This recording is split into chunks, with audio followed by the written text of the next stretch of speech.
자, 시장에서 사실 제일 많이 나온 얘기가 아직도 채권 스프레드죠. 그렇죠. 근데 시장에서 이슈는 이거예요. 제가 간단하게 좀 정리를 해드릴게요. 어제 손앵커님이 얘기를 하셨겠지만은 지금 모든 채권 스프레드는 역전이 드러났는데 맞죠? 지금 보시는 네모칸에서 유일하게 이제 10년 3개월물만 지금 노란색 선이죠. 역전이 안 드러났어요.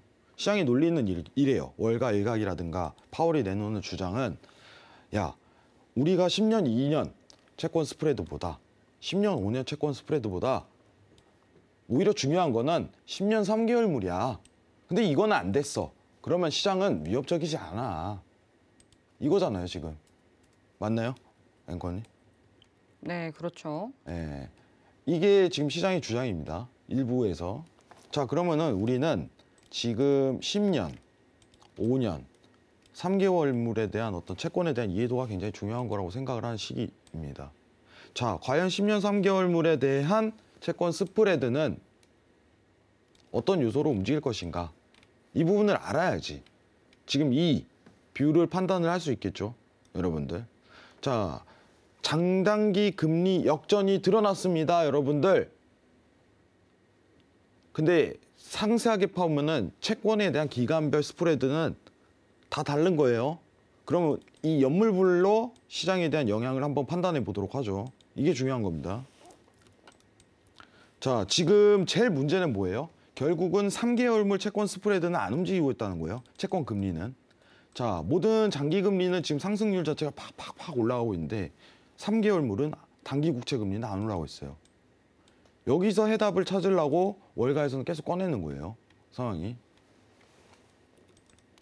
자, 한번 내용을 봅시다. 장기물을 갈수록 시장에 대한 투자 가치관은 넓어지게 돼 있어요. 자, 여기 내용을 간단하게 정리를 했는데 10년, 30년물은 잠재적인 어떤 그 국가에 대한 성장률을 뜻하는 거고 5년물은 인플레와 이에 따른 인상폭에 대한 큰 영향을 설명하는 거고 2년물은 기준금리와 단기 통화 정책에 대한 전망이 좌우하는 경향이 있습니다. 자, 특이한 거는 이거예요, 여러분들. 2년물과 3개월물이에요. 자, 시장에서 최근 10년물하고 2년물하고 좀 얘기를 해보죠. 10년물은 여러분들 평가를 했을 때 10년물에 대한 금리가 2년물에 대한 금리보다 낮으니까 채권 스프레드 역전이 펼쳐진 거죠, 정확하게. 2년물이 올라가니까 더 크게, 그죠? 근데 최근 이 상승폭이 큰 이유는 여러분들 기준금리가 너무 빠른 긴축을 시도하기 때문에 이에 대한 영향이라고 설명했습니다. 결국 10년은 장기인데 잠재적인 성장률 대비해갖고 기준금리에 대한 이슈가 더 부각이 되다 보니까 오히려 2년물 채권 스프레드가 더 빠르게 올라가는 거고 채권 스프레드가 역전이 드러난 겁니다, 여러분들. 자, 다시 한번 얘기하도록 할게요. 자, 근데 시장에서 이 얘기가 나오는 거죠. 10년 3개월 국채 스프레드는 안정적. 시장 전혀 문제 없다. 예, 제 견해는 이겁니다. 3개월에 대한 국채 스프레드를 평가하기에는 지금 시기가 적절하지 않다는 거예요. 월가 일각에서 이렇게 얘기를 하고 있지만은 이걸 가지고 어떤 시장의 침체를 평가하는 건 말이 안 된다는 겁니다. 자, 왜냐면은 자, 이게 하이라이트죠. 3개월물 국채 금리는요, 단기 금융 조달 비용이에요. 단기 금융 조달 비용. 단발성 이제 은행권에서 이제 조달 비용을 뜻하는 겁니다. 조달 비용을. 여러분들. 그러면은 지금 몇 월이죠? 3월입니다. 이 평가 자체를 지금 내리기에는 적절하지 않다는 거예요. 이번 분기가 지금 3월 말일인데 이번 분기가 지나야지 단기 금리에 대한 평가가 수치값이 내려질 가능성이 굉장히 높다는 거예요. 그리고 역사적으로 보게 된다면은 10년, 2년 채권 스프레드가 더 거시적으로 다 맞아왔어요, 여러분들. 그러면은 지금 10년 3개월물에 대한 채권 스프레드는요, 평가를 할 수가 없을 정도입니다. 결국은 3개월물 채권 금리에 대한 평가가 제대로 이루어지지 않으니 이 채권 스프레드도 평가하는 건 어리석다는 거예요, 여러분들. 자, 근데 장기 국채는 어떤 변화를 이루었냐? 10년, 2년, 그죠? 페드에 대한 23년도에 대한 중립금리가 이제 확고하죠. 앞으로 우리 FMC는 금리를 이렇게 올릴 거야. 앞으로 이렇게 올릴 거야. 정해졌잖아요.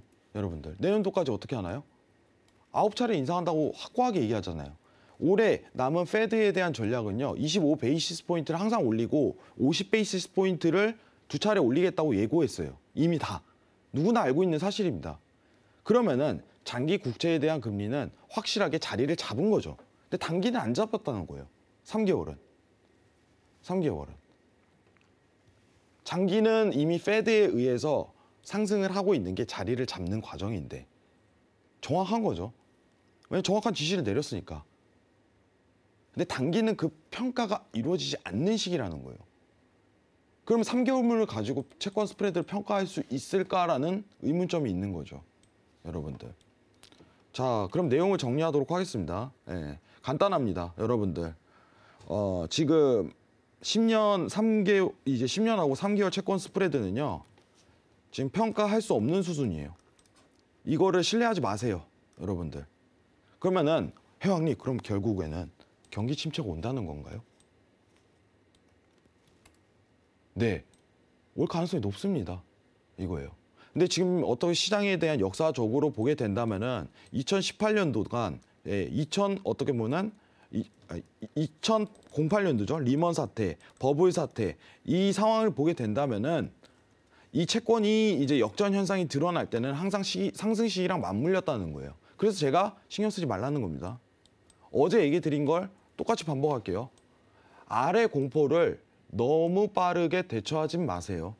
시장은 지금은 아직은 상승한다. 결국 위험자산으로 돈이 쏠리는 시기다. 이 표현은 제가 정확히 드리는 겁니다. 네, 굉장히 오늘 중요한 내용이에요. 여러분들.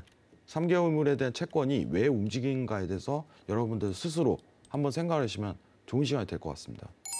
이상입니다.